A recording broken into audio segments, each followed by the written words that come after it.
What's going on YouTube? Consumer Reviews and DIYs here, back in the building with another DIY video. And today we have the Toyota Prius. This is going to be on a 2005 model. We're changing out the passenger side HID light. A couple of things before you attempt to complete this project. Make sure you have enough time set aside. I would say about an hour or so. Now, this doesn't take that long to do, but you are prone to run into a couple of situations with an older vehicle like this. So I'll show you the issues that I had and how I rectified them throughout the video. As you can see in that first step, we're going to remove the plastic cover from the front of the Prius, right? And there are a couple of grommets that hold those down, similar to the grommet that we're going to have to remove to get this air breather box up. Pull up on the box to get it to release from the housing. Now, this is where things is going to get fun. You're going to have to look down in there, and there's a connector that's outside of the little housing or black hub. I'm trying to get the camera focused so it can show you. Yes, the white connector is what you'll have to remove. And I did have a little bit of issues with getting it out of there in the position that it currently was in. Now, if you can get it out without having to use extra tools, that's going to be preferred. But if not, what I use is some pliers to grip it and actually have to yank it out of there. And again, you have to do that at your own risk because you could potentially damage the wire. So you want to be extremely careful when you do it.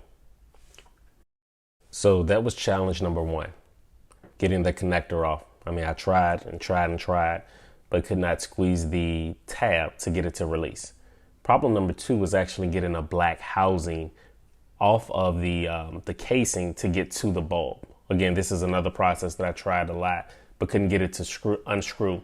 So what I did is took a flathead screwdriver and a hammer and got it in between the groove. I'm sorry if I'm in the way, so you can't really see it, but I got it in between the groove from where the housing meets the cover. And I just banged on it a little bit to get it to release. I'm guessing just over the time of sand and, hot and cold weather, just seized together. And there is a seal in there. So once again, hit it a couple of times. I got it to release and to come off. The next part of this process is getting the ballast off of the light. Now, getting the ballast off wasn't a hard process. You just have to stick your hand in there. It's going to be a metal piece, just twist it. I forgot whether it was clockwise or counterclockwise, but you'll know once you get your hand on it and you start moving it around. Once you get it to the right position, it will release and you'll be able to pull it out as so. And that is the ballast. There's an arrow on there as well to show you the locking versus the unlock mechanism. Once you get this far, you're at the home stretch. Now it's time to get the bulb out. Now I'll bring up an image to give you an idea of what you'll be working with. They're the two spring retaining clips. They actually hold the bulb in place. So you're gonna have to get each side off or release by pushing it down and letting it come out. Once you get that out, then you'll be able to pull the bulb out free. And here's an image of the HID bulb in the Toyota Prius. Next, we need to go ahead and scoop up our bulb for the replacement. Now, I did some price comparison at Advanced Auto Parts, but the best price that I found was the Philips D2R C1 from Amazon.com. This one was $49.99 versus the Advanced Auto bulb, which would have been $99.99.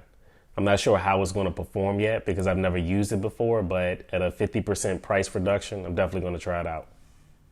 Take your new bulb and go ahead and put it into position. I tried to give you a good image of the inside where the clips are holding on or attached to that new bulb. Once you get that in place, then again, you just repeat the steps in terms of putting all the pieces back together.